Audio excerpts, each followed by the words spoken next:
Prvo, inflacija ni za vse enaka. Najbolj so zrasle cene hrane in stroški življenja nasploh.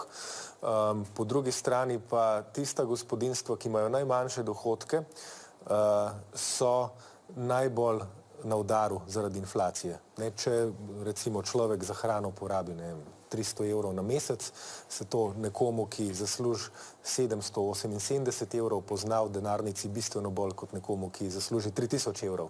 In drugič, ljudje na minimalnih plačah, tudi če so zdaj dobili dodatne plačne razrede v lanskem letu v javnem sektorju, so bili še vedno na minimalnih plačah. Se pravi, njim se plače niso povečevale.